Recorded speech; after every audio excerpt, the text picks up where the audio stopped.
but we'll leave that for another show. By the end of the month, or by the 19th, we'll have something to say more about World Cup. But in studio, we have Zach Wilson. Zach, how you doing? I'm doing great. Thank you for having me on here. Look, CEO, founder, Lumina Festival. Brother man is doing some things. And when I say, ladies and gentlemen, he's doing some things for people who want to get things done. Definitely. And I believe that if there's ever a time, well, it's always this time. And so what we want to do tonight, as I have been following the success of what you've been doing, Zach, you and your team, I want to just give the why do some people listening audience a lens into the grander vision of the Lumina Festival and the financial literacy, but also the relevance, or not the relevance, but the importance of how, when I look at some of the activities that have been done, specifically, of course, the one that jumped out at me, of course, is the playbook.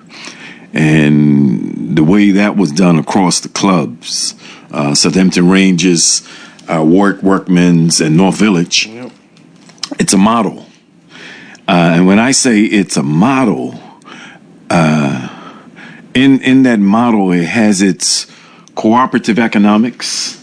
It has the opportunity to, and we were talking about velocity money, conceptually in terms of what those clubs can do with circulating their monies, even their portfolios within their own neighborhoods, or not neighborhoods, I don't want to say neighborhoods, their community. I'm going to use the word community because we want to talk about some community wealth building, which is a concept that is very dear to you. And of course, getting folk to understand of building their own generational wealth. Yeah. So I'm going to just ask you, I'm going to just, when you conceptualize this whole thing, just give us an overview of what prompted you to say, yeah, this is time now. Well, originally, I had this idea to come back home and launch an amazing music festival that will highlight local artists and also allow them to open up for some major artists internationally. For my background in entertainment, working at Warner Music Group for a number of years, my network was heavily leaning towards doing something in the creative space for Bermuda. But in coming home, being home for a number of months, after my mom had passed in 2023, I just saw Bermuda through adult eyes for the first time ever. So started wondering, like, so who are the 40 thieves? Like, what are these names on like these last buildings? And these buildings on Front Street, and yeah, just certain questions I never asked about the economy. I did some research. I found out Bermuda had the third biggest wealth gap in the world. And one of the most lucrative industries in Bermuda is finance. That's right. And although it's created multi-millionaires and changed the trajectory of a lot of people within our community, there's also a lot of people that have been left out of those conversations and actually don't know like the power of finance. So with that, it shifted towards wanting to do something like a concert and more so focusing on a conference. So seeing the success of Invest Fest in Atlanta that houses 25,000 black people every year at Phillips Arena, to see how interested people were and how it was integrated within culture. I wanted to create a boutique version of that for Bermuda and intertwine it with financial education, culture, and the arts. And Lumina is all about shining a light on people in places unseen. Coming home, there were so many amazing, thriving black professionals in the world of business, finance, entrepreneurship that I had no clue about. So being able to talk to these guys, hear their stories, it's been inspiring for me. So to create a platform and a stage where it just showcased black success, people within our culture and community, it was more relatable to our audience. And we wanted to create a space where people that look like us can have relatability, feel seen and heard, and I feel like year one was a success in really getting that target demographic to show up. Well, year one has been a success, and on the evidence of that success, give us an idea in terms of the Financial Literacy Summit, for example. What were some of the topics and subjects across the different age demographics in attendance? Because that's also something that jumped out to me, and for me, in terms of looking at the youth representation from high school to 45, 50 plus. And so when you think in terms of the numerous topics and subjects, how did you factor in some of the topics and subjects to meet the age demographics that were going to be in attendance? Sure. So CNBC released an article last year saying that if one kid in high school took one financial literacy course for a semester, it would increase their income over a lifetime of over $100,000 by simply having that information. So I thought it was vital to at least have high school seniors there to count towards professional development. A lot of this stuff we weren't taught in school. Not at all. It was just save. No one ever talked about investing. Not investing. Mutual funds, trust, estate planning. These are topics that these kids are really interested in. So I just wanted to expose them to as much as we could. We had Chantal DeShields, who does pocket change. Yeah, I'll be having Chantal next week, actually. Yeah. Okay. So she we're gonna focus on some of the great things she's doing. She's doing a lot for the youth. So with that, we partnered with her. She did a portion for the youth, as well as Nyla Mirage, who is a young economist.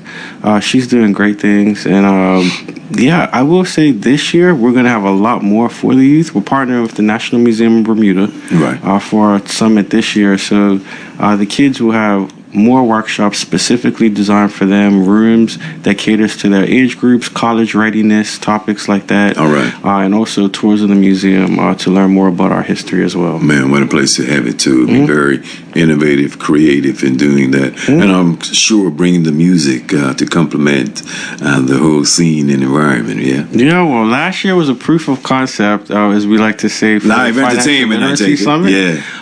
But also, the way we designed the summit, we wanted it to feel like a festival. There you go. A fun, cool environment that was fun. There was Instagrammable locations. Kids could take pictures. We had 22 local vendors that showed up and were able to showcase their merchandise. So with that, like the stage, the lighting, we had a DJ playing. It felt like a really cool, positive, fun environment to be educated in. Yeah, I see the concept of it. I see how it's been laid out. We were sharing some things earlier. I mean, it's comparable to the growth of even Carnival, right? I mean, people make noise and frown upon Carnival. But hey, you appreciate a concept being given new life and new energy. And I saw something, was an international guest who participates in Bermuda's Carnival. And she says she's a carnival person and has attended many of the carnivals. And she said one of the things that appealed to her about Bermuda was she's watching it grow. And it's taking on its own identity as a carnival. And so when I was looking at what you and your team have constructed around the Financial Literacy Summit and the whole Lumina Festival, right? I said, man, this here has a comparable type of energy. And it's certainly something, I often, and I like to get your perspective on this here, because I see this also being a signature financial, let me put it this way, an international business tourism event. Right? Because this isn't a localized. While it is for, I see the magnitude of this here growing internationally in our calendar, because you've brought international guests as presenters, with local presenters. And that's the type, and a youth demographic that builds the legacy of such an event. So as you have conceptualized it in this context, how do you begin to integrate it?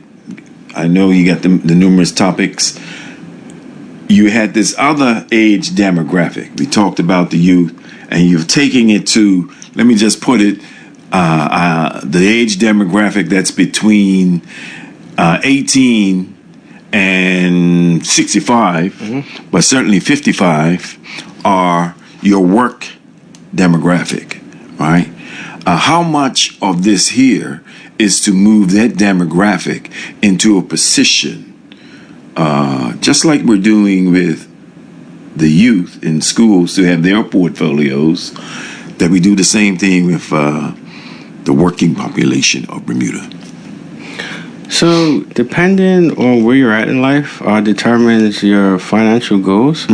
So, for younger individuals, I believe Neville Grant, the CEO of Bermuda Bankers Association, as he was a guest for our playbook series that we had just completed for Black men 18 to 45. One of the topics he talked about was investing and how if you're going to invest, you should do it early. So Mandela Fubler, he's our superstar in the world of trading. Brother Glenn's son, I take it. Yes. So Mandela's done a great job at being our coach for investing. He led the charge for our investment workshop last year. And so I would say investing may appeal to a younger demographic, whereas someone 55 plus, they may be more interested in trust and life insurance. How much they need to retire. What does that look like? One of the ways in which we know that white people have gotten rich through generations is through life insurance policies. Life insurance policies, And in the black community, I don't think we have used life insurance policy to build any generational wealth, or even in terms of different trusts. Exactly. You know, just getting our people to understand, make a distinction between do I set up a will or do I set up a trust? And we know the benefits of setting up a trust over your will if you are looking to pass on, let me just say, property. Right? Often, which is in many black families, it's the will. And so in a Lumina Festival and in the Financial Literacy Summit, what have been some of the topics and subjects that you've discussed in that context of looking at educating the folks about the distinction between your will and your trust as you're leaving? Last year we had a estate planning panel. So this year we'll also have another estate planning panel. We'll have a lawyer there to be that will be discussing trust and estate planning as well. Trust and wills. And also there will be numerous breakout workshops throughout the day. The summit is 9 to 5 p.m. By the afternoon, after our international keynote speaker, which should be done around 1 or 2. The whole afternoon, you can register and sign up for whatever workshop floats your boat. But some of the new topics that we're rolling out this year are real estate, digital finance, creative business. There are so many creators out there that don't know how to profit off of their gifts and talents. You don't have to be the starving artist. There's ways for you to be able to generate an income. So teaching creatives how to manage their money and stuff. Also, estate planning, budgeting, investing. We pretty much have it all mapped out, and the information is coming from you from majority of black professionals in these fields. Beautiful. Hey, listening audience, we have Zach Wilson, Lumina Festival CEO, in studio. And you know how we do it on all fronts when we have new guests in. It won't be the last time Brother Zach's going to be in all fronts, I can tell you that. And I will say that give us the opportunity to have a conversation and dialogue and pull from our conversation and dialogue those things that capture your attention, and have some questions ready at the top of the hour, right? That's what we want to do, because that moves me to the next thing, Zach. You know, when you're doing these type of things, I mean, you know, the workshops, this isn't, let me ask the question, this isn't passive participation. No. This is action-orientated stuff, right? Because I would expect that, look, you got 500 people in attendance, you got 500 people leaving with an action plan on something, yeah? It's that type of deliberate engagement and interaction. So when you did the Financial Literacy Summit, what were some of the commitments that you put to people that they had to leave with, if at all? Do, in the words of Megan Nisbet, an accountant of Abacus, do something. Whether it's create a Charles Schwab account and start investing, whether it was sign up and register for estate planning, whether it was now you have a comprehensive idea of how to create a budget that will help you to save and generate more income down the line because you're saving money and investing more. Whether you needed to know more information on wills, or trust, like we pretty much had it all there. But I will say, not having any corporate sponsors last year, it was, in all honesty, a missed opportunity for them, considering so many of their representation were on the stage, to say, all right, this is what we offer as far as mortgages go. This is what we offer as far as digital finance, or these are our savings plans. So this was the first time. This was the first time. At any time, did you reach out to corporate for sponsorship? Well, as some people would say, I fell out the sky and just started swinging hard. Okay. Nobody had any idea who I was. I've been going for 20 years. Yeah, that's so it. Yeah, the trepidation, like, who's this guy? I completely understand. Yeah, I get it. Yeah. But the subject matter itself, because it was very well laid out. Yeah. And it isn't so much of anything that you're looking to take from anyone, because it was proven what your attendance would be up front. It was, but at the same time, so many things have happened on island that's built mistrust, no matter who it was coming from. So if that, I understand, shown and proven. And yeah, I delivered on a great product, so I'm glad that we're not. But you also, with this product, on the delivering on it now, and this is also something that appeals to me as someone who's had a life in academia, and the research. And when I say the research, I mean you got something, did some of this through the Centennial Foundation too, right? They were. Vivian Carter was the first person I spoke to, talked to her about my plan, and they gave us our first grant that really put the engine in our backs and got us started. And with and I know Viv, and this is something that I know she wholeheartedly supports. Definitely. Especially when the fact that you integrated it into, bringing youth involved, because I know she's very big on that, and Centennial is very supportive and big on that. That many of the local organizations, especially of the magnitude of what you were doing, how does it integrate into it education? And I know they're very big in supporting public education. So and you had students present. But let me put some.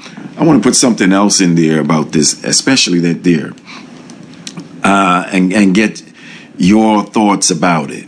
And I know Chantal's going to be coming in next week. Chantal and I have had conversations, and I've seen her presentations. We're going to have some conversations about it. But I'm very big on as. And folks sometimes cringe when they hear me say, if I was a student in school today, I'd be bored stiff. I would be. I'll be bored stiff. And as someone who is in education, with director of academics and all of that there, conceptually, I see today certain what we call electives being removed and having more pragmatic types of courses that associate real life experiences for our children and for our young people. Where I'm going with this here is, I believe, when I look at what you have presented in Lumina Festival, right, and the Financial Literacy Summit, and financial literacy is being taught in the schools, but I see in what you have done as something that becomes a consistent year-round curricula in all schools. And when I say from primary all the way through, man, you can go from even preschool all the way through with some of the stuff conceptually. And how do you feel about the idea? We had on the show last week, we were doing some things with tech, Bermuda Tech alumni guys, and we were discussing, for example, when you get students in apprenticeships. Well, I have the belief that I'm of an era of schooling. You can come out of school at age 16 and go right into employment, right? Our students don't do that anymore. Not most of them is 18 plus. I feel this day and age, that's even too late. And so at 16, all of our young people should have an investment portfolio. What is your position on that? That every, especially public education students, have their stock portfolio. And with it, I know it will warrant and require some parental permission and support, because they have to sign off given the age issue. But how can we initiate something like that through the lens of a Financial Literacy Summit and Lumina Festival? Well, just so you know, for us, our target demographic pertaining to students, I would say is high school seniors. So college readiness, I would say our demo is 18 and up. Chantal DeShields with Pocket Change, they do an incredible job with kids. That's not necessarily Lumina's demographic at all. But I look at, and you're right, but as an active participant and contributor to the Lumina Festival, I looked at what Chantal and her team were doing as a precursor. Yeah. And I'm saying, Chantal, what a great opportunity. And that's why she's going to be on next week. Because, we had a preliminary conversation of some things. And I'm saying, we have to be assertive and aggressive, that we put this before our children earlier. Oh, yeah. If not, Zach, we're more than bamboozled. I agree. But I would say it's kind of like the NBA. Chantal DeShields is AAA sports, AAU sports. By the time they graduate from her programs, like, they're ready for the league, so they're ready to come and participate in Lumina. Also, with trading accounts that we did for our men's program, the guys had a 10-week simulator. So they had a dummy 100K. And they were able to trade, make mistakes, learn, figure out the market. There's a whole psychology and mental behind it. Seeing things go up, shoot up really high, you can get excited and pull out too fast of a really good stock. Or you could, get depressed because you see a number completely drop, weathering through those mental hurdles, which is what Servio Cox taught for our program. Right. But in my opinion, I think the education for it can start at 16 or younger. Education, yes, understanding of it, but a professional portfolio, I would suggest 18 and upwards, like after at least completing high school. Right. Because my biggest thing is I would never want a young person to bet like everything that they have on stocks and stuff, not be properly educated, and have a bad start in life due to that. Right. So we just want to be responsible with it. Yeah. I was thinking of something else in the line of, but I'm trying to think where it was in Barbados, where I don't know if it was 2000. No, I better leave it. But I was thinking of even putting before some of our students. I'll give this example. When I look at our young people, for example, who are in marketplace, and I know that's their pocket change, creating for them a matching opportunity of, you use the analogy of MBA. Mm-hmm. Well, they become agents of the. Yeah. These young people who become our agents. Mm-hmm. If you in your grocery packing accumulate $100, here's what can be set up for you with $100. Mm-hmm. Right? And give them the opportunity with their parents' support. They have a preliminary start of their portfolio, so that when they get to the MBA level, all right, Lumina Festival, financial literacy level, that they enter into it with something that takes them into the introductory level for college, like you said, or even employment. Mm-hmm. Right. So I've always been curious in terms of how we can, and what is the appetite for such. And I appreciate the example that you just gave. Again, these are the type of things that I believe that we need to move toward, to give our young people a larger vision of their possibilities. Yeah. And as you describe it, in a country like ours that boasts its, I can't say cost of living, but certainly what it is, what is depicted to the rest of the world in terms of being one of the highest. But the bamboozle aspect of it is the great majority of the people aren't the beneficiaries of the wealth that comes out of Bermuda. Yet, many of our people sit on fixed assets. Most of it property. Yeah, property rich, cash poor. Cash poor. Yeah. And so how do we begin to work with those persons? Because many in the black community take great pride in the fact that they, have the property, rich but cash poor, but they have the property. And knowing how to maximize and leverage that property to build greater generational wealth as much as community wealth. When you look at what you did with the club program, let's go there, because that is so important. Our clubs sit on multi-million-dollar real estate, cash poor. Yeah.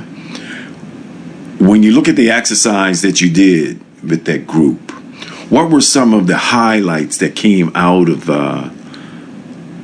that particular exercise, the playbook, with those black men and those three clubs as an example? Sure. So shout out to Warwick Worksman, Southampton Rangers in North Village. We just completed our first ever cohort. Lumina was an incredible day. But we care about the long-term sustainability of the community, and our first branch of doing something about that was the playbook. We saw that black men really needed something positive to pour into, and with there being so much heavy interest within the world of trading, investing, hunger for knowledge, we wanted black men to be in a space where they felt comfortable and already exist. So we took it directly to where they are, which is the sports clubs. As you know, the sports clubs have been a staple in our community for decades. tons of people's character was shaped through the clubs. People learned discipline through the sports clubs. Leadership skills. So much community has been built through these clubs. But we had never seen an educational program like the playbook, teaching guys about budgeting, investing, credit, estate planning, wills, trust, life insurance, and a brotherhood of positivity in that we're having conversations that we don't typically have at the barbershop in this cohort, but we're having it in barbershop talk. Yeah. And the fact that you're having it in these diverse localities of black collective bodies, right? When I think in terms of the clubs, and I'm a club guy. I come out of all of my life was club life, and meaning especially through sport, football, and as a member who served on executive, so forth. And some of the things that you're talking about, I remember as an executive, we talked about doing. Talking about doing it and presenting it, and then those persons who were in place not having the appetite for it speaks to where we are right now with many of our clubs. With the example that you had with the clubs, in that, I'm going to say, in a simulation type of exercise, and the action expectation that came out of it, was it also an expectation that a North Village, a Southampton Rangers, a Warwick Workmen's, and Warwick Workmen's I give a lot of props to in terms of their progressiveness around the development of things. Yeah, shout out to Keith Butterfield, who really got things going for us. I pitched him the idea, he believed in it, and they gave us the space. We were able to have the program for 10 weeks. How is there a plan to take that 8-10 week program across other clubs? Yes, but with Centennial being the one grant that we received, with the success of it, the more grants and funding we receive as a social enterprise, the more people we could touch. Right. And we've shown improve through just this one experience. Out of 45 men, 38 have officially received their CPA Bermuda certified professional investing certificates. Wow. They count towards professional development for financial literacy education. And they have a skill set now, a real skill set that they've gained from real professionals and the real knowledge to take control of their financial futures and strive towards financial freedom. So it wasn't just about a program to show these guys how to make quick money. It was about changing the trajectory of your life, of your family's lives. It was a mental mind shift that's happened. Some of the younger guys, the way they talked in week 1, they're talking differently in week 10. They're presenting their portfolios. They have a whole new understanding of the markets and stuff. Terminologies that they weren't familiar with now, when they walk past certain people on Front Street, they can say, you know what, I learned that in class. I'm actively doing this. So it was unlocking, and the yearning was there. But a lot of these guys, in all honesty, were never going to go to Front Street to the uppity summit or conference and stuff and fill out a place. Chamber of Commerce. You got to take it to them. You have to take it to them. And so... And no disrespect to any of those establishments, but... No, it's no disrespect. It's a reality. Yeah. It's just a reality. It is. It's the equivalent of why we do not see many black men in corporate Bermuda, right? Yet, when you look at your clubs that are corporations, and they are, I mean, what a platform and venue for those who receive that certification. Oh, yeah. Right? And the multiplicity of it when you talk about adding new clubs to it. So adding the new clubs to it, and I'm going somewhere here with this here because I shared with you earlier, of course, Bermuda. This is our victorious month for some of the people, right? Because it's Cup match. All right, St. Georgians.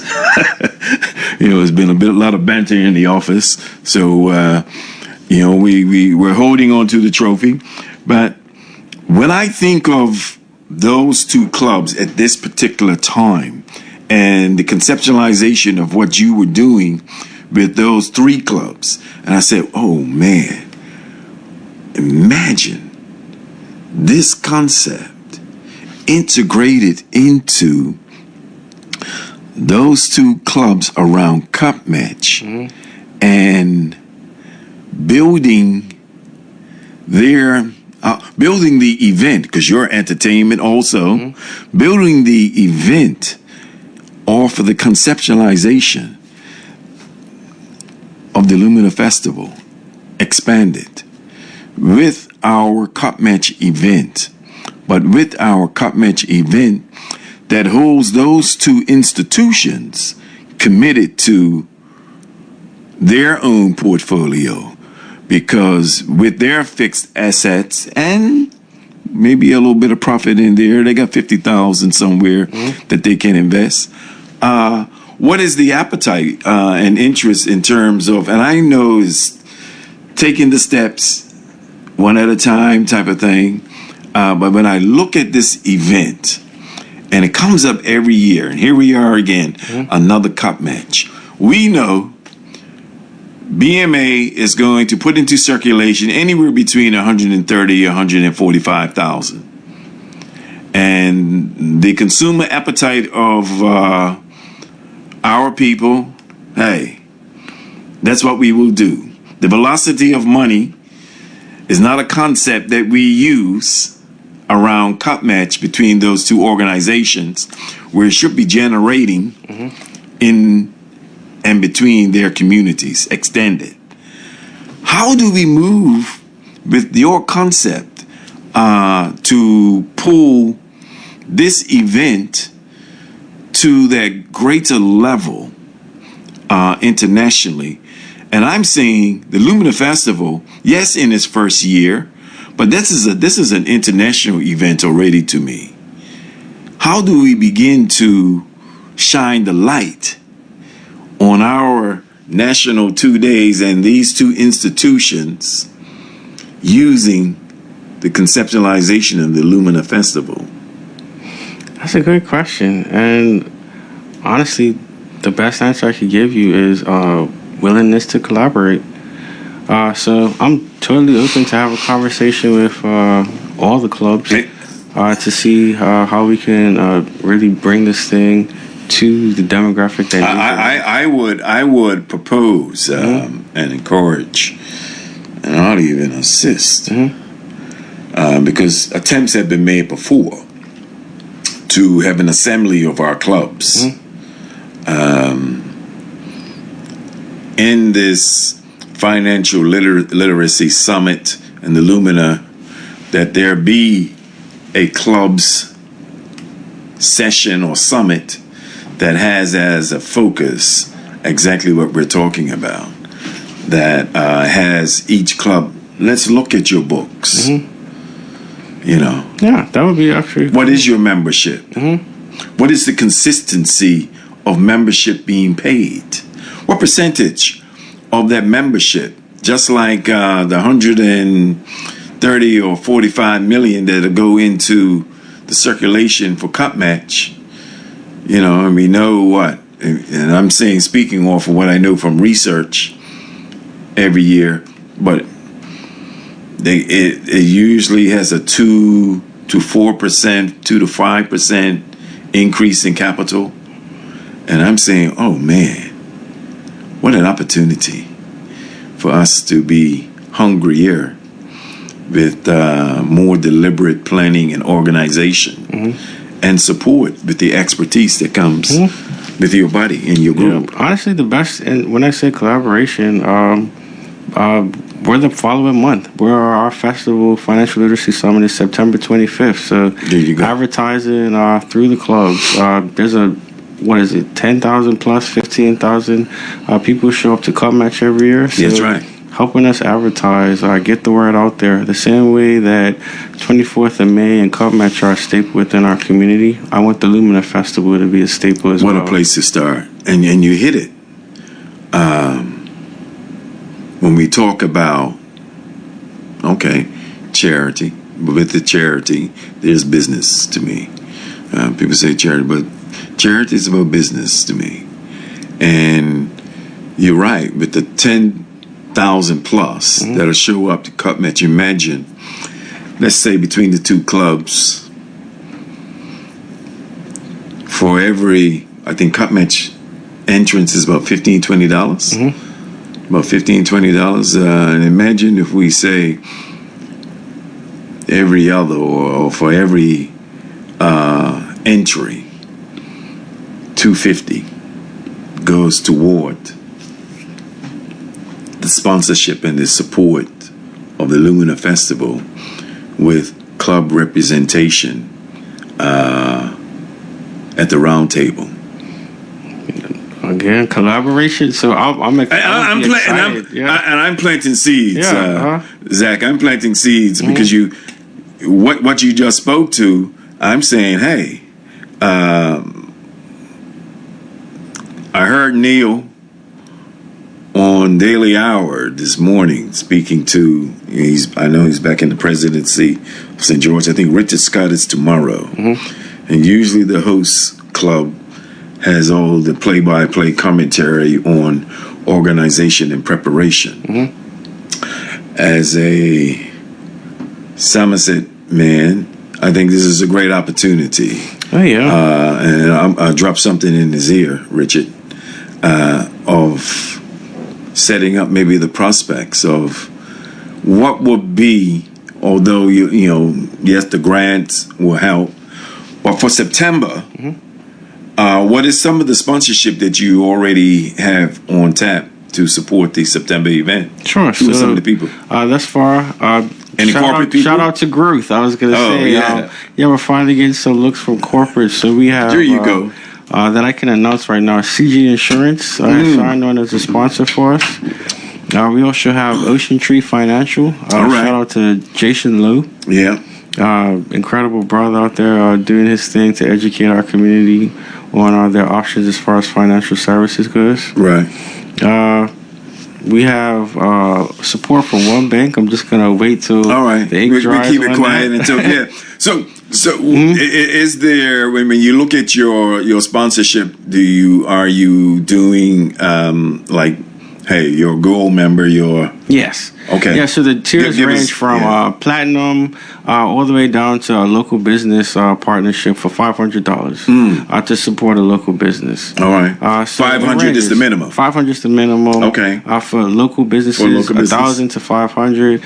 Corporate, we have it ranges from bronze, which is 10K, all the way up to 100K for sponsorship. Wow. Yeah. That's the way it's done, people. Definitely. That's the way it's done. Let me ask you this here, Zach, that after you did the Lumina Festival, you did the Financial Literacy Summit, from a research perspective, I mean, what's some of the research or is it something that's still being done that has come out of those events? Have you put together any research, quantitatively, that speaks to some of the effect on personnel or clubs and that be played back to the people? I mean, I know what we're sharing right now is somewhat anecdotally with what was in the papers, but in terms of the deeper evidence of a report and research, where are we with that? One of the best things our community could do is fill out surveys. A lot of other communities actually do fill out these surveys, which would give us the proper data to be able to give you an accurate answer from that. But I will say the outpouring of individuals that have walked up to myself and my team to say that they've now registered for investing account because they were at Lumina. They have started a life insurance plan because of Lumina. The access to information that was given allowed them to make smart decisions about where to go to either park money, invest it, or even how to save it. So with that, that's how we found out that people had a yearning for estate planning. From there, life insurance was a huge topic. And we knew how to serve our demographic through the reviews that we were given, whether it was online, in person, or like the few attendees that actually did the survey. Okay. But I will say our community has gotten smarter throughout since the last Lumina, in that people are now savvy and aware and woken up to different ways and avenues to make money. They have more options now, due to believing in an unproven product at the time of Lumina Festival, and trusting that they knew they needed to get ahead, and they didn't know where to go to, and they're leaving with a path on doing exactly that. How would you, given your exposure and experience with this here, and I'm just thinking of the Bermudian population as a whole, certainly in the pyramid, we look at the Bermudian black population on the lower end of the totem pole, and I'm just dealing with the reality of the economics that says so. How would you encourage, let's say, the average Bermudian to invest his or her salary or wage in the stock market? Depending on your age, depends on your volatility for the market. But I will say that the reason why people trust me, they trust Lumina, they believe in what we're doing, is because in all actuality, I can't tell you what to do. I went to school for marketing. I am invested in curating this and getting the right people that have a trusted background, whether it's in investing. We would need to talk to Mandela. Exactly. Mandela. Yeah, we got to have Mandela on. So, I know Brother Glenn is listening out there. Someone's telling him we're talking about Mandela. So, Glenn, I know you're going to have something to say in another 10 minutes. Yes. But definitely, I mean, Mandela. I mean, you had a number of people who I saw some names. Sierra, was the name? She was one of the young ladies. Woman who was helping out. Oh, Sierra, yeah, she's our publicist. Yeah, your publicist. Yeah. And then Miss Taylor, accountant. Sylvia Taylor. Yeah, so she led the charge on budgeting for the summer. Right, she did budget, budget 101. Yes, and she also did budgeting for the playbook for men. She did 4 weeks of budgeting. Yeah. So, when I think of that, I mean, these are the like-minded people. And again, well, when I say, I mean, we just, may he rest in peace, Sir John. I mean, Sir John was certainly a guest several times on all fronts, and many, there isn't a show in Bermuda that Sir John hasn't been a part of. But when we think in terms of the business knowledge and wisdom, then he left us, right? And that's the other thing, that I saw evidence of it. And not just in terms of what I saw in writing, but also getting it from 1 or 2 people who were in attendance at the Financial Literacy Summit.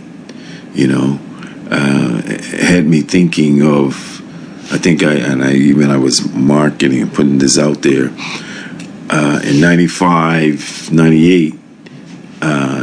95 especially, Nelson Bascom, Keith Swarm, myself, brought in Dr. Claude Anderson, and we were doing something comparable. We did it around his book, Black Labor, White Wealth. I mean, no, what is it? Yeah, Black Labor, somebody tell me, Black Labor, White Privilege, or White Wealth, or something like that. White Wealth, I think it is. And with Dr. Claude Anderson, it was interesting because he came back in 1998. Similar concepts, things talked about. And the disturbing thing for him, and I think this is where much of where you are and what you've done has surpassed it 10 times over. I mean, we had large audience and all of that. The difference is the action. It's not enough to just put information in people's hands. You have to take them through the exercise of something. And I would say during that era in time, and I know Sir John was present in the 95, which was more the 95 of speaking more to the issues and problems. It was a volatile period emotionally for people. But I think where you and your team have taken this is where it all needs to be in terms of folk have to leave with knowing how to do something with the theory, you know. When you reflect on that and look at, again, not just our black men, but I've broken it down and looked at across our island and communities. Certainly it's been open. You've left this open for people to attend. And certainly the clubs play important roles in their communities. What has been the role with certain families? And families, and I know it's probably something that you leave for people to make their own decision maybe, but we have a demographic of families across Bermuda who, when we talk about poverty, I think we talk about poverty now more so than ever before. You never used to hear Bermudians speaking about poverty, but poverty is evident in Bermuda. What has been your conversation with even government officials when you look at the housing issue and response, and how an event like this helps to be a part of the solution? Well, last year we gave some tickets to the financial services department, free for their employees and also people within their jurisdiction as well. So that was one attempt that we made at sponsoring the community to come out to the event. But one topic that consistently has stood out in the course of whether it's getting topics or seeking wisdom on how to move forward financially, we're better off together. Community and family is a huge thing within other communities as a way to generate and build wealth. So working together, we are now in this place where we're a bit divided. We really call it the red pill community. Guys thinking, no, I gotta do it all on my own first. And the truth is, a lot of us don't start to generate wealth until we're actually married, until we have kids, until we're settled, and that's the focus. So I would say partnership is something that we really want to push within our community, and just showing the facts of it. No, you don't have to trust my opinion at all, but this is what two-parent households look like financially when both people are working. One is maybe the sole provider, and the other one you're saving that partner's paycheck. And I'm glad you said that. Even now, man, I have these conversations with folk here, but certainly with I have extended family in the U.S. And my conversations with them, because it's interesting, because when they come here, they observe, and it's not all Bermudian families, but they see the strength of extended family supporting cooperative economics, right? An example would be when we talk about property, real estate property, and how you would have, they look at it and say, wow, extended families, all, and this unit, we all mind our own business, that type of thing. But we all contributors to, quote unquote, that estate. Yeah. That whole issue of cooperative economics and cooperatives, what is the discussion with that? Because we're in this institution, in this building, the Otto Simmons building, and of course everyone bemoans the cooperative that was next door, and they bemoan that You have the credit union next door, right? What's the discussions around? And I know you mentioned Neville Grant and the Royal Commercial Bank, but there's always been this discussion of our own bank too. Any deliberate conversation pertaining to our own bank, and in that discussion, has there been a discussion of partnership and extension with even black-owned banks elsewhere, U.S.? We see what's happening in Barbados right now, in CARICOM, or certainly Barbados, with African Bank, right? Opportunity out of the concept that you have on the table. What's some of the discussion pertaining to that? So on our Instagram page, which is the Lumina Festival, we have a series called How We Earn, where we have 30 to 60-minute conversations with professionals. So I'm sure you know Ryan Parent-Chief. Yeah. Ryan Parent-Chief came on with Jonathan Sterling, and they had an incredible 45-minute conversation about cooperatives on there. So I can send you that link after this interview so you could check that out. But as far as international banks and stuff go, that would be something that we need a lot more partnership and support in order to explore. Lumina is still very much in the baby phase. So with that, we're just trying to get to the point where we are consistent, staple. Every year we have the backing to be able to put the festival on, continue to do for-profit and non-profit initiatives like the Playbook. Right. And from there, I think that's when we'll mature into having more conversations like that. I say by about year 3 or 4. Hey, man. But it's definitely something that we think about, and again, in building an interconnected network and bringing some of the top minds globally in our community together. I think the appetite is so ripe for it. The timing of it is key. The greater possibilities of the networks. I mean, whether it's through connections or networks on the African continent, certainly in the U.S., the Caribbean, CARICOM, those connections. I mean, the opportunities that are before us right now,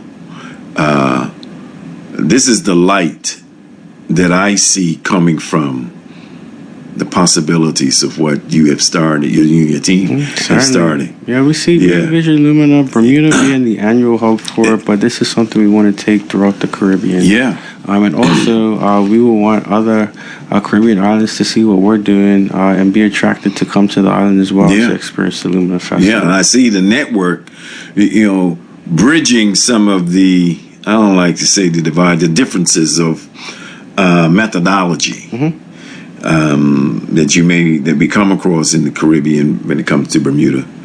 How we can appear standoffish. Yeah, people unfortunately feed that narrative, right? And I believe you change that narrative with again demonstrating the possibility of the economic growth of improving the quality of life of people. And it doesn't matter if you're going to be in Bermuda, if you're going to be in the Caribbean, you're going to be in the United States or where. You have a formula. It's transferable. But I think in terms of, man, when I tell you, Zach, I've been so excited about what I've been reading and learning and talking to people.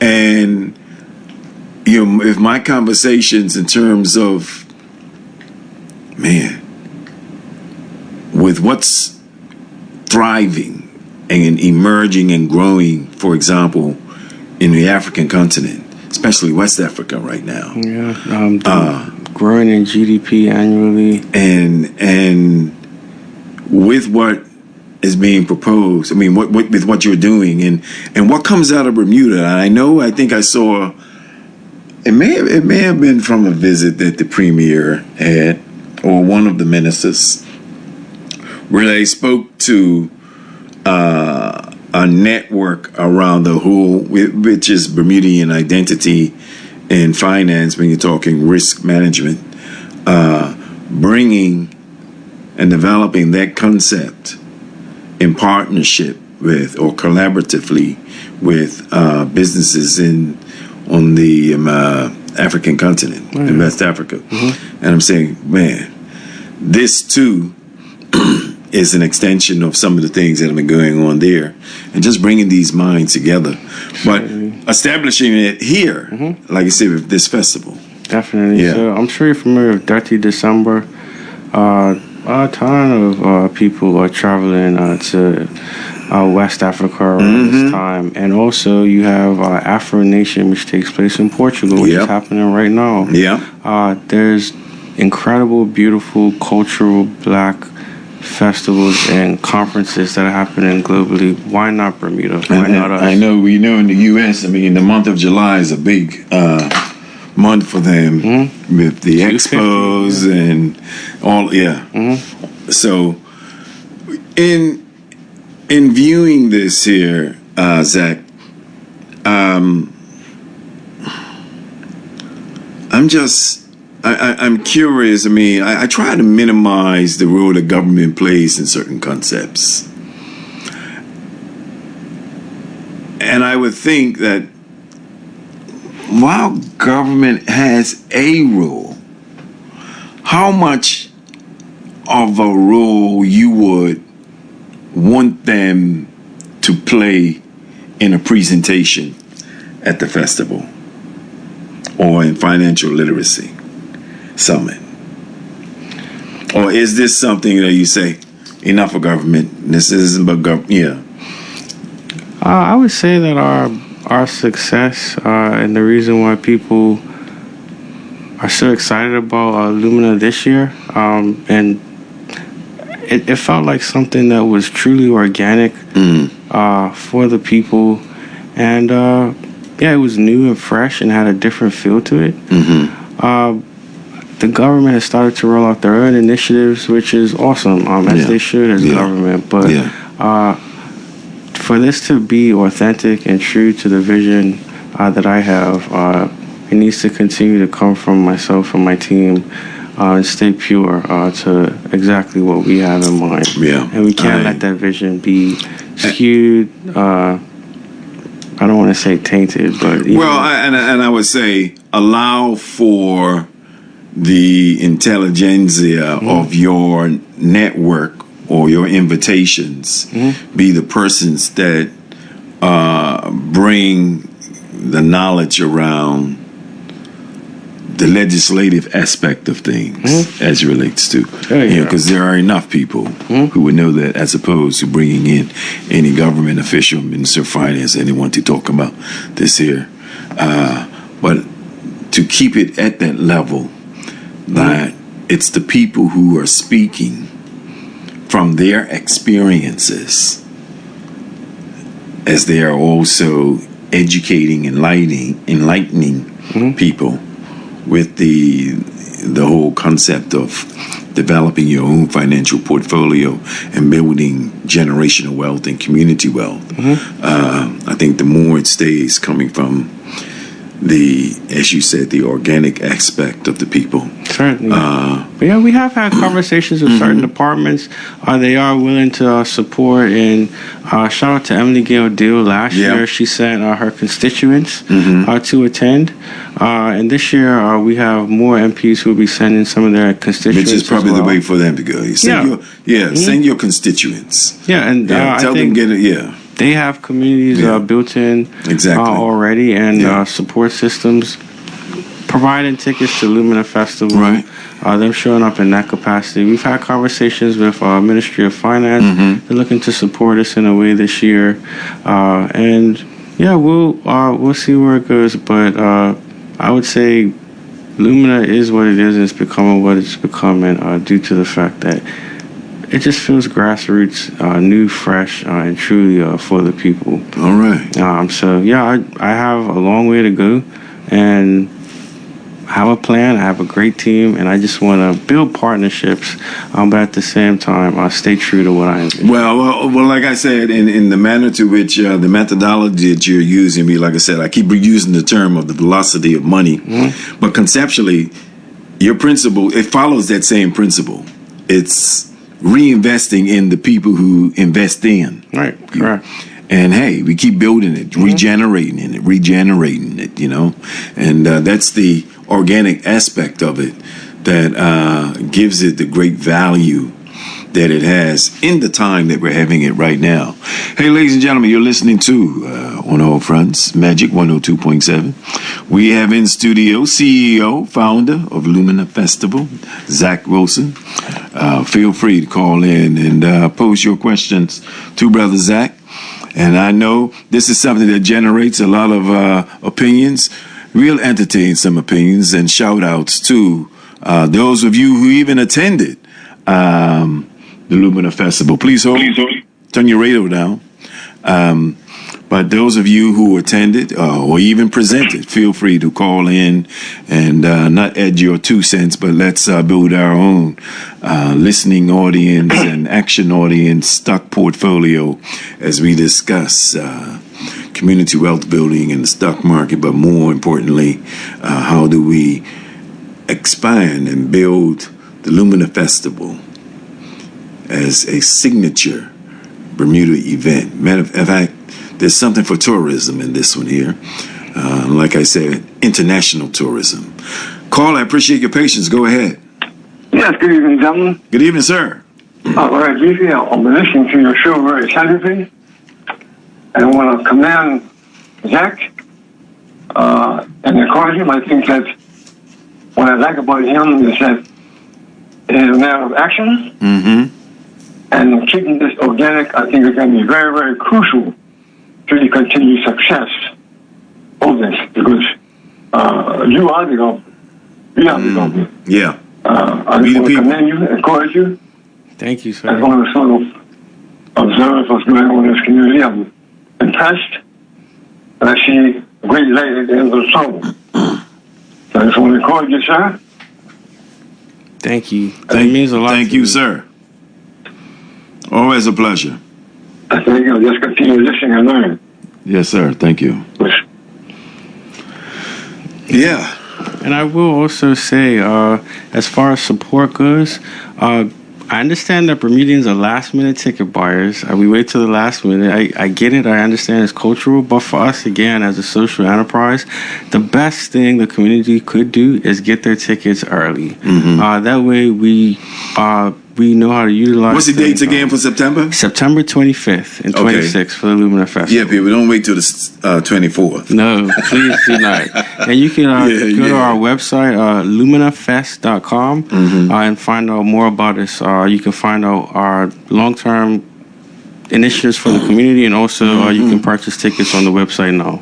Is this a subject matter? You know, I sometimes feel also that this is the type of subject matter that some people fear. Mm-hmm. You know, you bring up stock, a whole lot of anxiety or distrust language comes into play. Mm-hmm. And when I have my discussions with folk about it, I said, you know, most of it is educating yourself. And I feel, I mean, certainly with what you're doing with the financial literacy and the festival, certainly is a platform to educate, but it's people knowing where to go to in those moments you're got your quiet time. What do you encourage people to do to educate themselves, you know, and address maybe their own suspicions or anxieties about the role that the stock market can play in their lives? That's a great question. I would say a little bit of research goes a long way. Mm-hmm. There's actually a statistic that shows that although black women are the highest educated within the country, and they make a rather large income, they don't trade or invest. Yeah. So I think access to information is extremely important, and those who want it, just seek it. There are a ton of online options available to figure out the best ways to go about trading or investing and stuff. We are currently working on online version of the playbook right now through Mandela Fubler, who is our point person for investing. It's going to be a 10-week online course, right? Which should be available, I'd say, by the fall. Oh, beautiful. So yeah, the same course that the guys had. Oh man! So I listened to that. And piloting, well, certainly is online, but I think of that and say, you said 10 weeks, right? Yeah, 10. Well, the investing portion was 8 weeks. The course was 10 weeks because we did 2 weeks of elective. And I can see a 10-week course senior students. Yeah. Because they're 17, 18 years old, most of them. And as a capstone, go through that 8-10-week course. Wow. Yeah, and it starts from the basics of understanding the terminologies, right? All the way up to weathering and forecasting. So with that simulation, you build the tolerance for it. We would never feel right just telling people to go out, set up an account, and just start figuring out for yourselves. We're always, through Lumina, are going to start off with the simulator account and encourage that. Do that over the course of 8 to 10 weeks. And then once you actually complete said certified program, not once the 10 weeks is up, once you complete it, we then feel confident in giving you either the certification or the approval to say, okay, you have the knowledge to be able to go out there and get it on your own.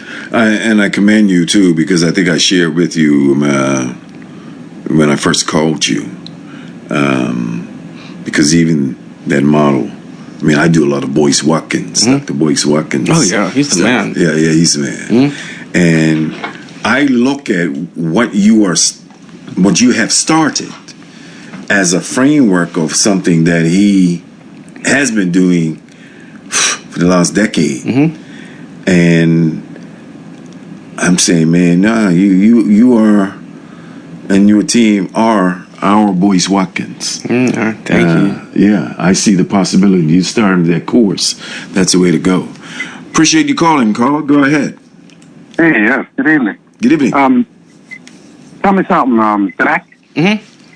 Zach Wilson, is it? Yes, sir. Zach Wilson, yeah. Okay. Are you going to be a broker?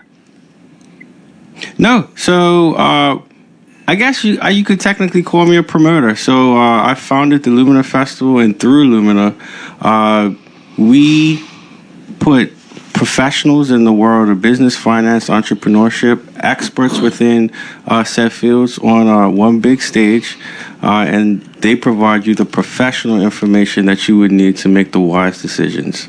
So through my company's platform, you'll have access to unlimited professionals in whatever field that you seek expertise in. Okay. And it sounds like, well, your decision or choice of broker is going to be left to you. Yeah. Based upon, I guess, it's there for the broker to sell.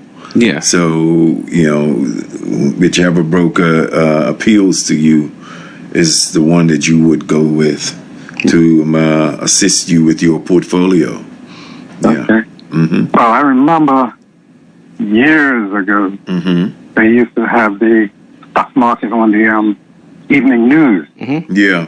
That was way back when. Yeah. And they don't have it anymore to enlighten you, But in those days, people such as you and I, they weren't really thought about us to invest in. Right. Yeah, it's definitely, interestingly, I appreciate you sharing that, Carla, because I remember my high school days and my economics classes where we discussed stock market. And like I said, it was theory.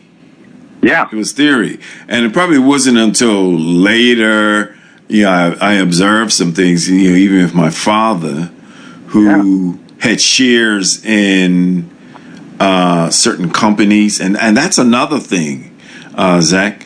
And Carla, I don't know if you have any insight. I mean, in Bermuda, how many of us actually think in terms of having shares in certain companies? I mean, let's say we're in this institution of the BIU, right? and membership have shares in it. And I would say. Sorry, go ahead, sir. When I was when I turned 65, I joined that institution as an associate member, and it's been fruitful for me. You know, right? And I'm enjoying it. Beautiful. You know, that's awesome. And that's my way of saving. Yeah. And I know, and it's like life insurance for me, because I notice a lot of people are becoming deceased. Yeah. And it has compensation for you, you know, as far as burial is concerned and all that. Yeah. Well, I'm glad you brought that up. I mean, this is something. Exactly. With clubs, I remember, but I've discussed it with my club, family indemnity plans, right? Yeah. At the clubs. At the clubs. Okay. Well, they don't have it. But I'm giving an example. I mean, I don't know, Carl, about your background knowledge and experience of this. You know, when I was growing up as in the club, Sumter Creek Club, there were those type of plans, and people usually, you know, they had them for burial purposes.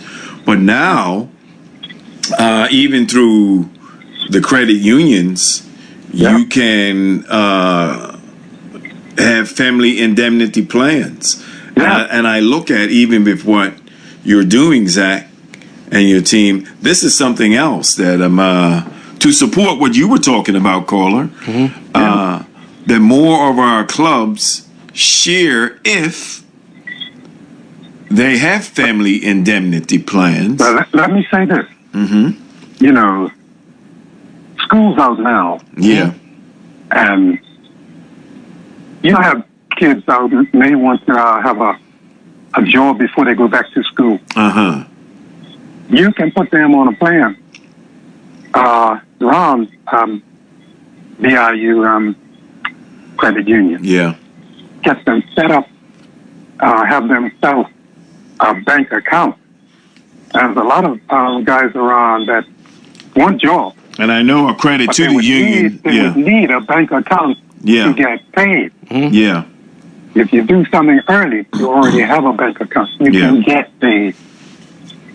You get what I'm saying? Yeah. And I say credit to the union. I know they did, you know, they do have a program. I don't know what's the status of it now, but I know they started savings program in some of the primary schools, mainly. I know Victor Scott was doing something. Prospect before it closed down. So, I mean, those were starts, you know, for something that you're talking about. But this whole concept, when you look at the circumstances that many families find themselves in today, and insurance and a family indemnity plan is something that may go some way to be of assistance to people. Yeah. I appreciate you calling. I appreciate that insight, Carl. I was going to let you also know, I know you have mentioned that the stock market, you used to get stock advice. On our Instagram handle, the Lumina Festival, we actually post monthly stocks, 5 stocks to look out for. We just put out a July one this morning. So through our page, we also give a lot of insight monthly on the market, the best stocks to invest into as well. And it's all free information that is actually given to us by our professional, our trading expert, Mandela Fubler. Right. I'll have to get Instagram and Facebook and all that. I'm glad you brought that up, because there is when we look at our I'm going to say 60 and over people that may not be doing Instagram. I got one for that. Right. I was going to say, sir, we're actually and that has been something that we've heard a lot of people that want to support us but don't have social media. So we are working on a WhatsApp group for community, which will deliver all of this information as well to keep you guys informed. Most of them don't want to have all of that media. I don't blame you. I understand. Yeah. So I get it. So we'll work on that WhatsApp group. Once I get that going, I'll make sure to circle back with Lou and so you have that information. Yeah. Tell your dad tell your dad to help you out, man. Nah, that's funny. My dad just retired yesterday too, so Smart man. yeah. That means That's my brother in faith, man. that means I joined him. Right. Yeah, so did I. Well, come another Yeah. 5 days, I'll be up there as well. Oh, congratulations. Yeah. But yeah, if you're at least into websites, you can find out more information at luminafest.com. And there's a ton of informative information on there for you, including our tickets to our next summit. Yeah. Appreciate it, caller. Thanks a lot. Thank you. Yeah. I guess that's something to consider also because that's where education and information is lost when we're not diversifying the use of communication networks. Certainly, you name them. When you talk about the demographic, the age demographic that was in attendance, I'm going to go out on a limb and say that if you had 500 people, more than half of those people probably had access to 3 different types of social media networks. Certainly Facebook, it seems, is a dominant, for many people still. Yeah. Instagram, maybe X, especially those who want to really find out some of that hidden information. You want to break through that. But I would say many people probably have 2 to 3. Yeah, and I will say it was a learning experience for me too. Last year, figuring out the Bermuda market. We do have an Asian population, so conversations like this that I'm having with yourself help also to reach a demographic that wouldn't be online. Yeah. So we're doing our part to get as much flyers up. I'll do as much radio promo as I can to really get the information out there and just to come out support. And learn. Yeah, and I think one of the things folks sometimes ask, depending on the subject matter and the topic, if it can be replayed during the day, because I'm a night guy. Yeah, with talk radio. So sometimes we'll do backed by popular demand, and credit to owner producer Glenn Blakeney and the Blakeneys. They will play it on a Thursday.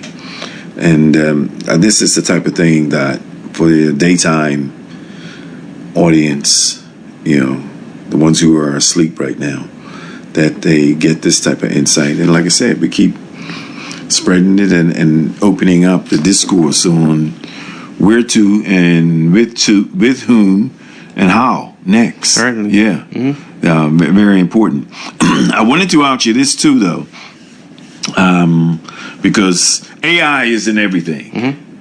And so when you think in terms of what you did with the festival and the financial literacy, what conversations did you have about the role of AI in stocks? We didn't. We wanted to. I would consider it. The difference between old school and new school basketball. We didn't want to put out too many tricks out there. I got you. And then just start, confusing people. Yeah. I didn't want it to be an overload of information. Got you. Because AI, it's deeper, it's heavy enough just talking stuff. For sure. Yeah. So this AI year we'll start to. It's a subject completely within itself. Some of the sponsors that we hopefully have on will take on that mantle and do workshops based around AI. But because it's integrated within everything, it's something that we can take advantage of, a tool that we can take advantage of. We as Black people, we miss the stock boom. We miss the .com era. Now, through the tools that we have, with AI included, we have the access to catch up in a major way. Well, I'll say this here because I don't know if you know of Dr. Calvin Lawrence. I had Dr. Calvin Lawrence. He's been on all fronts about 3 months ago, right? And I'm doing some things with Dr. Calvin Lawrence. He was out of Atlanta. Dr. Calvin Lawrence was pioneer in terms of his PhD in artificial intelligence, being one of the first in terms of as a black male, as a black professor, having a PhD in artificial intelligence. And Bermudian? No, okay. American, okay, black American, hailing out of Atlanta. Okay, awesome. Yeah, hailing out of Atlanta. And one of the things he said that captures what you just spoke to, we're behind. And he says we're behind partially to do with, yes, fear, ignorance. And when I say ignorance, people, I mean just lacking the knowledge, that ignorance, not stupidity, lacking the knowledge, not knowing what questions to ask, right? And he points out, man, and I will be having him, you say September. Oh, no, he won't be here. No? Because that's the 25th, you said. Yeah, well, September 25th. Yeah. Will he be here? He will be, we're scheduling to have him here on, Calvin's going to be here. We're talking the first week of school. First week, right after Labor Day. And he's going to be doing a 5-day intensive with students. Okay. Well, that's amazing. Ron. Okay. I'll be on island. AI. Yeah, we're definitely, man. Because we're working on something. And one of the things that he points out, that you somewhat captured in your statement, that unfortunately, with us, black people, no matter where we are, the lack of knowledge. And he says, we need to understand, and this is no victim talk, people. This is reality talk. And he pointed it out of how AI is designed to create bias against you in the black community. I've read that. Yeah, man. Yeah, he's written the book about it. He's written the book about it. And and with what you talked about, with some people within our community being ignorant to certain things going on around them. There's an economist. I know his first name is George. Forgive me, I don't have his last name. I could get it for you. But a black economist, he said that black people are consistently preparing for Saturday night, while other communities are preparing for 3 generations. Yeah. So. Oh, George Forster. George Forster. Yes. Oh, yeah. Okay. Yeah, Dr. George Forster. Yeah. Big fan. He was out of Atlanta, too. Yes. He's out of Atlanta. But and I know, well, he certainly knows Calvin Lawrence. But, Lawrence, Calvin, he talks about this, man. And when we're talking about AI in stocks, and you're right. I mean, for this first one, because that's deep and heavy. I think for 2, though, for the second one or the third one, did I see something for next year, May also? No. That was. Did I read that wrong? We were originally this year supposed to come back for May. Okay. But we needed more time to really execute again at a high level, so we pushed it back to September. Okay. That's okay. That clarifies. Yeah. And the fact that, man, they point out, and when I say they, Calvin, Forster, all of them, I mean, look,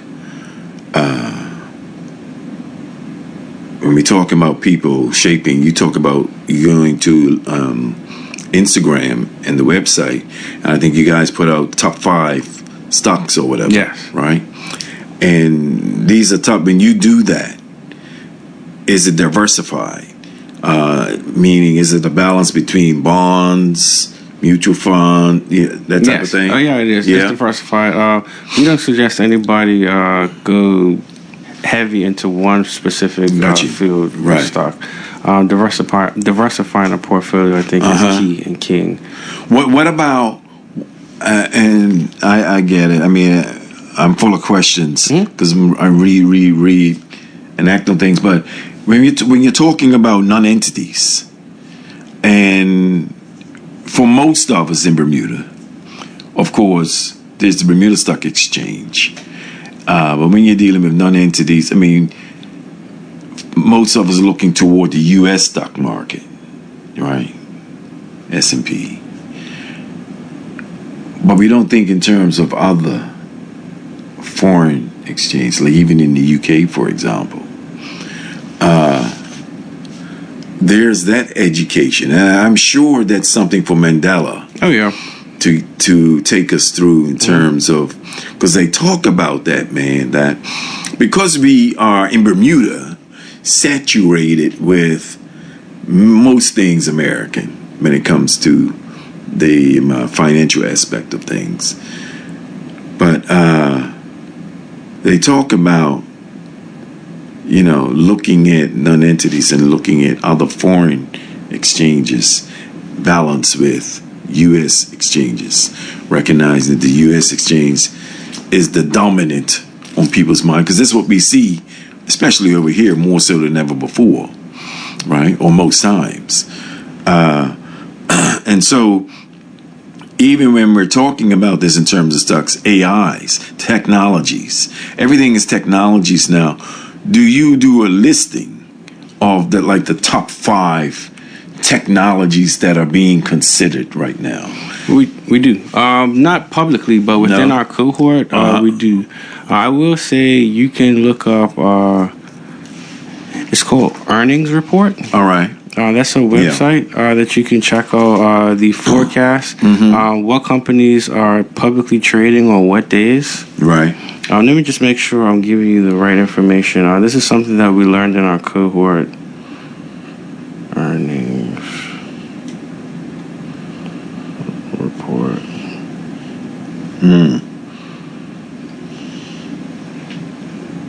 Earning reports? Yes. Earnings. Sorry, I don't want to mess this up. Right. Yeah, I believe it's the earnings report, and pretty much through there you can find out exactly who is what company is publicly trading on what day. All of that information is available. So through that's something that the guys learned. Okay. Yeah, and when I brought up Kelvin Lawrence's book, I mean his latest book that is that's out there, is very popular and bestseller. Excuse me, it's Earnings Whisper. Earnings Whisper. Yes, forgive me. Yeah, Earnings Whisper. Yeah, I want to make sure I get that right for the listeners. Earnings Whispers. Okay. Yep, so you can look up earningswhispers.com, and it will let you know what companies are trading on what day, suggestions on how to forecast, top picks and stuff. So, it's free information out there available for you. Well, here's something, and listening audience out there who are quiet tonight, I don't know if this is getting too heavy with people for this time of the night, but I'm in terms of Bermudians setting up their own holding company. What are some of the conversations, if at all, that you have had or are having, or is that something also that came across in the festival? Because we don't think in terms of setting up our own holding companies in Bermuda.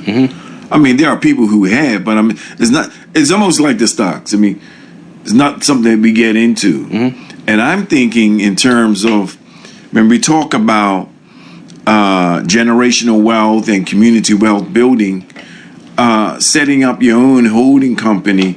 Let's take your group. There's a dozen of you, and the Lumina Group becomes a holding company established here in Bermuda. Is this also something that's on the radar as a discussion, or this is something that you No, I wouldn't say it's a discussion for us. People seeking that information, like that, there's corporate service providers available. Right. You don't even have to go through a lawyer. A corporate service provider will have all the right answers to figure out the proper infrastructure for your business. So I would say that sounds more like a legal festival. Yeah. Yeah, that's not our side of things. I'm curious. I mean, you know, in terms of, because BMA will have something to have a role to play in that. Regulators. Yeah, the regulators. Yeah. And I mean, be that what it is, that is the reputation that Bermuda has with international businesses and economies globally. That our regulatory body is well respected. But I'm always intrigued in terms of us. And I have to be honest with you, and with all of the international businesses that have come here, part of them coming here is an injection into the community. It is, So with Lumina Festival being something for community, it's proven to be for community, supporting us, whether it's through donations or actual sponsorships, it will go a long way in showing that you do care about financial education on island, because we are appealing to the demographic that does need the information the most. Is it too early to take your presentation to Tourism Authority? Tourism Authority, last year they came on. I know they got a new CEO, so coming from Australia, she may hear me, may not, but I'm curious of how that. I'm sure she's bringing her business knowledge, her experience, but I would expect a new CEO to at least integrate herself into the networks of the larger Bermudian audience. Well, I know she just got there. Hopefully that's a conversation that we can have. Yeah. Hopefully. Because I certainly envision, not just you need my vision, but you put it there, I see this as an event. Man, you talk about sponsorship, man. The role that this can play in tourism, international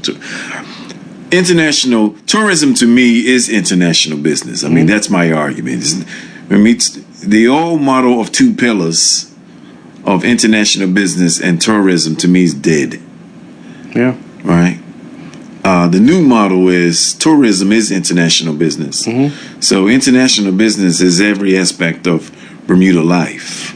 And so why don't we expose our culture and create an experience that attracts the demographic that's already present?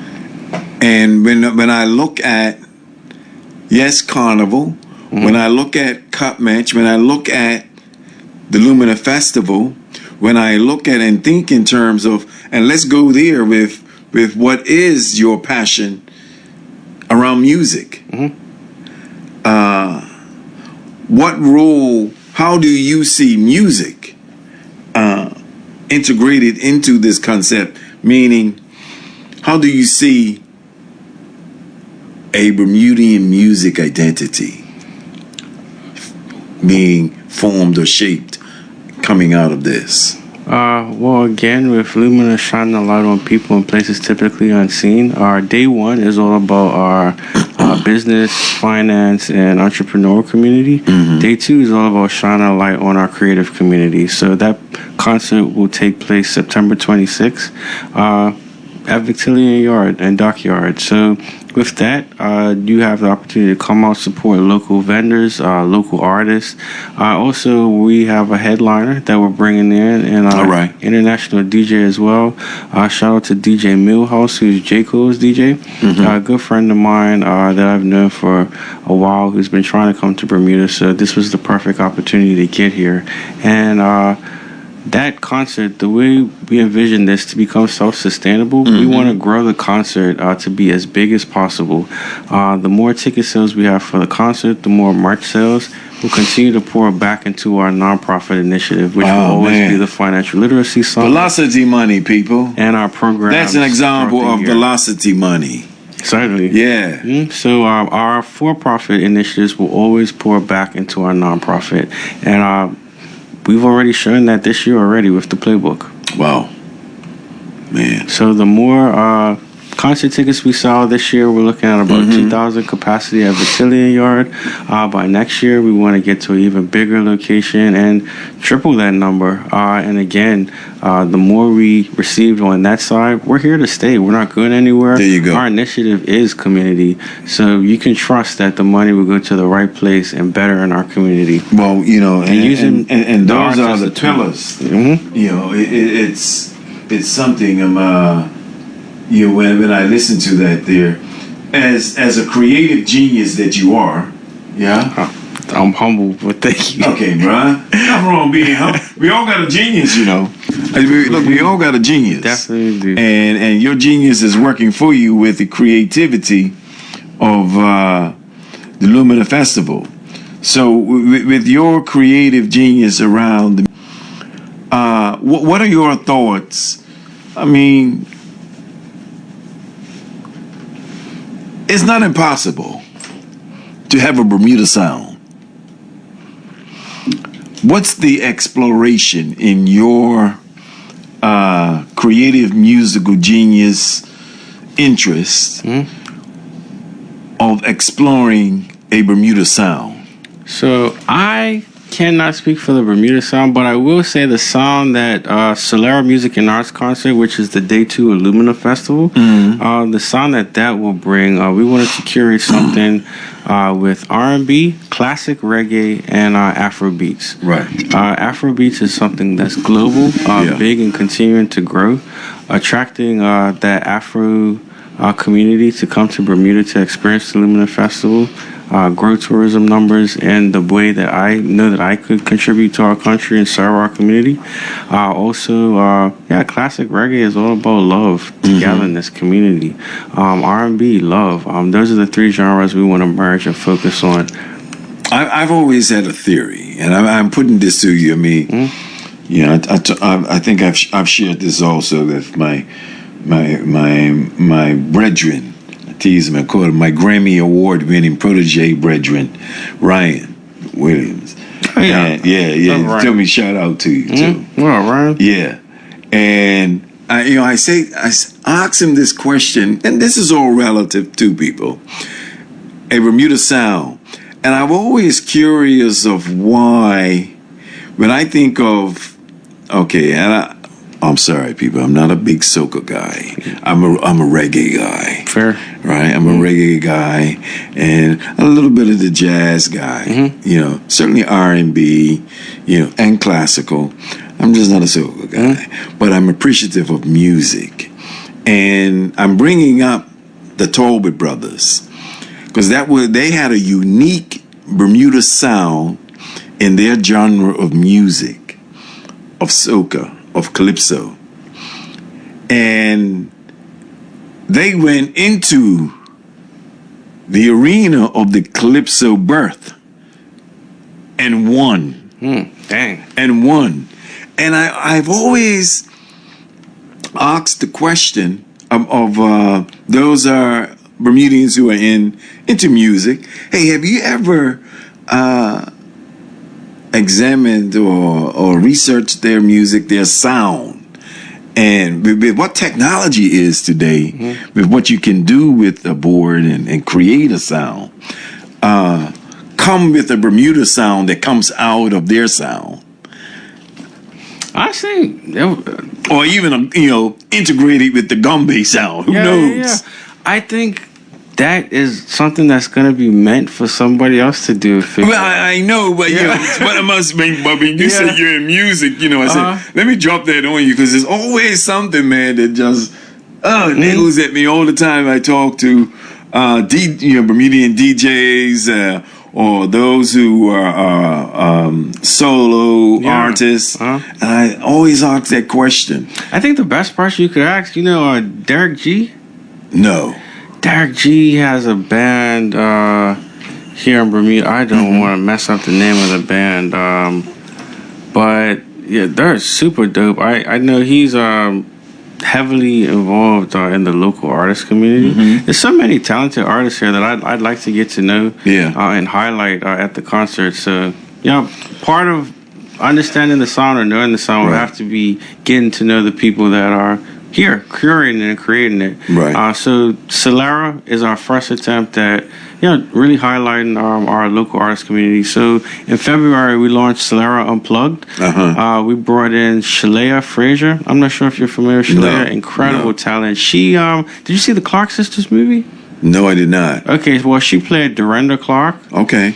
She's currently on Broadway right now. She performed and sang with Stevie Wonder for 6 or 7 years. Incredible artist. She headlined our benefit concert, and also we had Quinn, who is an incredible young budding artist here. We had Damara Mayberry as well, Singer Boy. Gavin from True Stick, he came out, he performed, did spoken word. Yeah, you know, he does spoken word, plays guitar. Yes, Spence sang. So we really, and we had an incredible local band that was actually led by my cousin, Bermudian, who's lived away his whole life, Grammy Award-winning composer Justin Wilson. Okay. And that was at the Lauren in February, a very small scale of what we're looking to do in September. No, I apologize because you're coming home to Bermuda from where? Because you've been overseas for... Yeah. So where have you been in the U.S.? So high school, I have to start with high school. I went to boarding school in Orlando, Florida. College in Huntsville, Alabama. Okay. Post grad, I did at NYU, New York, digital media marketing. There you go. I was there for 8 years. All right. In New York. In New York, my entire 20s, so 22 to 30. Oh man, that was rich. Yep. I was in New York for 8 years. The best years of my life. I would say I really developed and became an adult there. So what brought you back home, Zach? Well, 5 years in LA. I moved to LA during the pandemic. Right. So what brought Bermuda's? And the thing is, I'm home every Christmas. Yeah. Like I'll come some summers. like most of us who've the been thing overseas. was, until my mom passed, I had never really looked outside of meeting people outside of the people I already knew, to be honest with you. Right. I've been gone for so long. You come home, you see your cousins, and then you're family going. members. It was just like you're going. So there was never time or I would say anything that drew me to cultivate more community here. Not that I was opposed to it. Right. Yeah, just was busy just doing some other things, man. Exactly. Yeah. So in the past few years, I just knowing that I wanted to launch an initiative and do something for my country. Like my college's motto is enter to learn, depart to serve. Yeah. My time in New York, working at Warner Music Group, doing songwriting, vocal production, seeing artists grow from the inception of their careers to stardom. The same with today's executives. A lot of them are my close friends. Seeing unorthodox success was something that developed in New York. Knowing anything was possible. I took that same mindset to LA, and in launching the Lumina Festival in Bermuda, I knew anything was possible because I've already seen it. So it didn't really matter what opinions I heard here.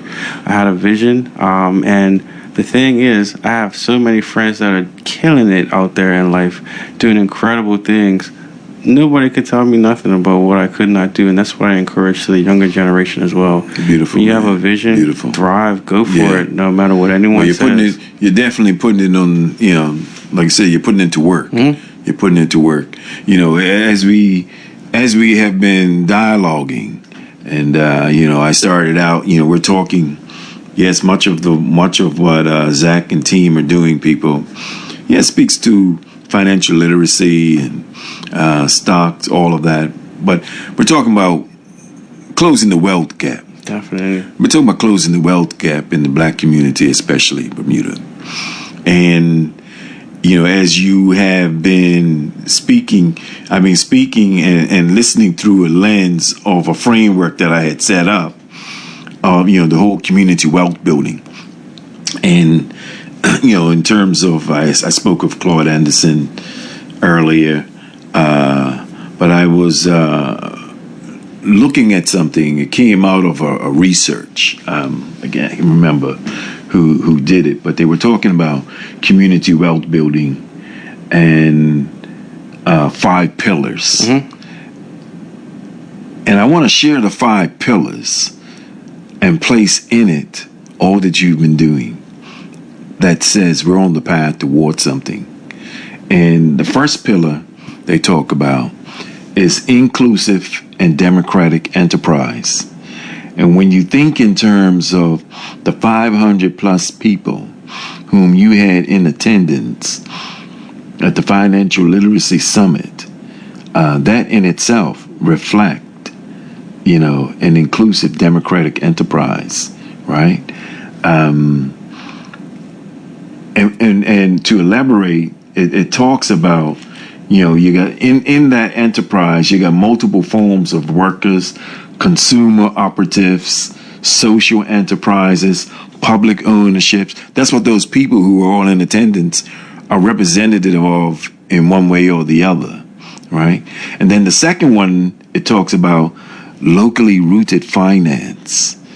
And wow, the first one, corporate Bermuda wasn't involved, but you went the way of the Centennial. Locally rooted finance to get it moving and starting. And I'm sharing this because it's a demonstration, man, of that which is always in front of us that we don't see because our eyes are wide, shut, as the term goes. It's right there in front of you. And we're not asking maybe the right questions, but locally rooted finance. And you looked at the local institutions. So for this second one, the local institutions now are already on board. Oh, yeah. Second year. First year demonstrated, now, man, we know what we're doing here. You pull 500 people together. Yeah, shout out to the community, too. Exactly, who showed up. And that's what's important to me in this here. 500 people showed up of an age demographic, I'm going to say from 16, if you had high school kids in there, from 16 to 60, I'm going to say. Yeah. Right? That age demographic was present. 500 people. Multiply that 500 people by $500 or $100. And what can come out of, you know what I mean? Then there's this thing that they talk about in terms of community wealth building. Fair work, F-A-I-R. Every worker must receive. Now, we talk about this all the time. And your actions really is an action that speaks to something that many of our people have been struggling with. But fair work. Every worker must receive a living wage and real power in and control of their workplace for decent work conditions and advancing trade union rights. Well, we're sitting in this building, and we often have this discussion. For many of the black people in Bermuda, without the trade union, not in Bermuda, you would not have had what we have without trade unions in terms of the black community in Bermuda. The trade union really played a role, as we know the history, played a significant role in, let's say, financial or economic development of Bermudian people. Then the fourth one, they talk about just use of land and property. And it talks about where they say cities, but I'm going to say island like Bermuda should mobilize land and property assets to build real wealth in communities, bring local land, real estate development back under community control, and combat speculation and displacement. We actually have this going on right now in Bermuda. And the injection of what you have presented helps to disrupt some of the displacement. And people may ask, well, how, Lou? I'll give you an example, and this is something to discuss. I watch right now, when it comes to land and property, I'm not going to talk about the land grab. We've been talking about some things. There's a history of that, right? And I've done a long series, ongoing series. The Browns are appealing, right? They're fighting the fight. But when I look at this here, Zach, there are many. I'm in the West End of the island. I look at the dilapidated homes, right? And they're falling apart. And they're falling apart because those families do not have the capital. They don't have the capital to renovate, to repair, and they're just falling apart. Some, because it is the homestead, living in it in squalor. Ain't no electricity. I know of one or two. And so I look at it, and here's my theory that goes with this here. Let's just say the Lumina Group say, look, we have some capital.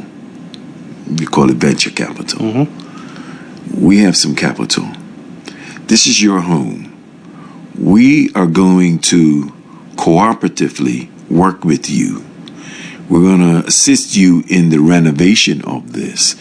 We're going to add on, and it has land. And these days we can go up, see. We can go up 3 stories now in Bermuda. And we can say, this has the potential to go up 3 stories. You own 1. You can go up 3 stories. But we're going to negotiate with you that this becomes yours in over I don't know, you can say a 30-year period. You work in there, the trust for family members, but they got to work it too. Right? It's business. And the theory of this here is in such a way, people may say, that's a land grab set up too. Well, hey, land grab can happen multiple ways, but this becomes a venture capital opportunity outside the banks that says, we're going to partner with you. We're going to add a multiple unit to this here so that the rent from this here helps to pay the mortgage for this. In not 30 years, we'll show you how it can be done in 15 or 20 years. Now, that's a challenge to the banking practices in Bermuda. Well, we're looking at those type of possibilities for our people. But that's what your financial literacy summit triggered in me, in my thinking, when I went through some of the things that were being done, right? And then, of course, the 5th one they talk about is, that ties into the 4th one, progressive procurement. What does that mean?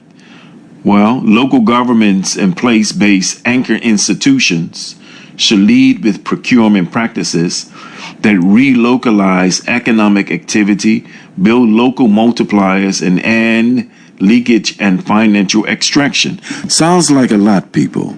But I'll give you an example of what those anchor institutions are. Some of your churches, that's an anchor institution. You look around, well, Bermuda's full of them, but every parish, every single parish, anchor institutions, right? Your schools to some degree, your schools, anchor institutions. We talked about our clubs, anchor institutions.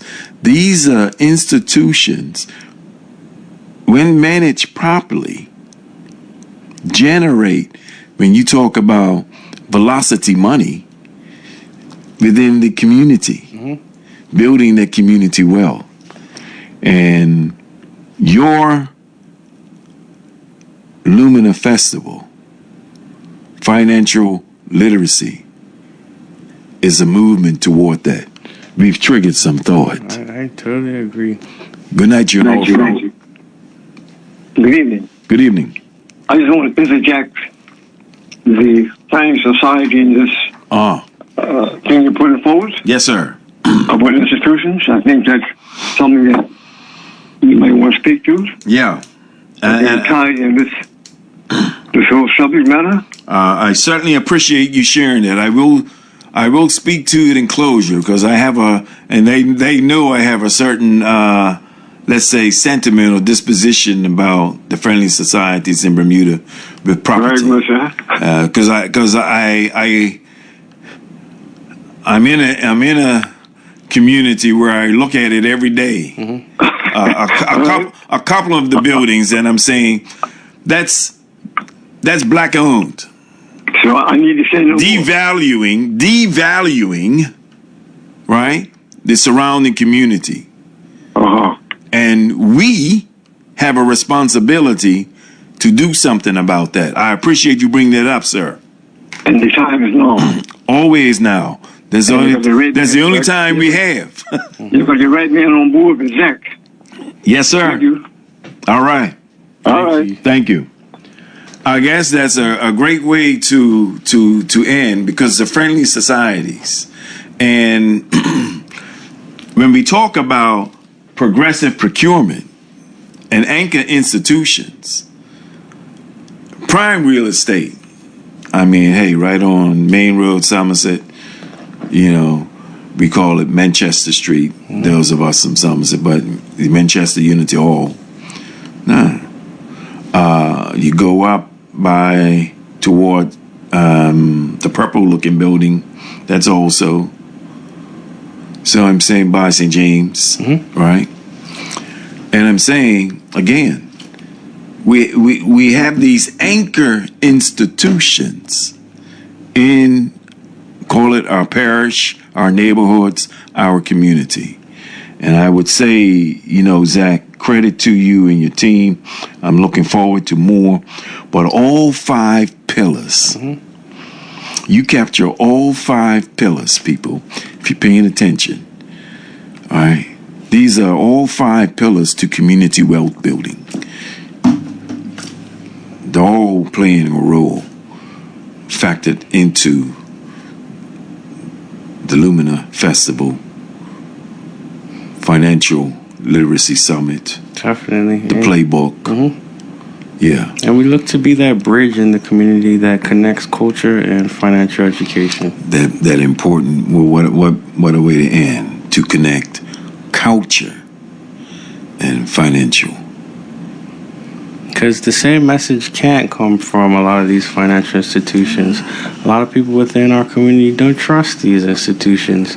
There was one guy in our cohort who talked about not necessarily trusting banks, but had the opportunity to be a premier member and didn't understand the benefits of that. Why? Because there was no messenger that he related to or identified with. Right. He just flat out didn't trust it.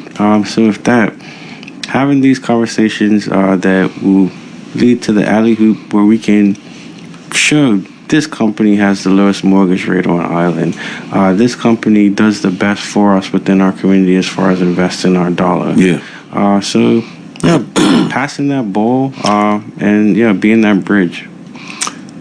Coming soon. Coming soon, September 25th, 26th, yeah? Yep. Then at the... we're at the National Museum of Bermuda. Yeah, it's going to be big this year. Yeah. We have Craig Bridgewater, who will be our local keynote. And Craig, yeah. We'll be announcing our international keynote very soon. Right. So we're making it happen, people. Be there. Definitely. Go and get your tickets now. They're available on PTEX. And you can also look at luminafest.com and get more information. Let's not wait till September 24th. Please do not. Because I can guarantee people it will be more than 500 people. Definitely. We've been talking to Zach Wilson, CEO, the Lumina Festival. Thank you for having me. Thank you for accepting the invitation. And like I said, it's not the last time. Certainly not. Yeah, we all have a role to play. Yes. Keep the peace, people. You know how we do it on all fronts. We don't fight on any one front. We fight on all fronts. Let's go. There we go. Bermuda Live on YouTube. Subscribe now.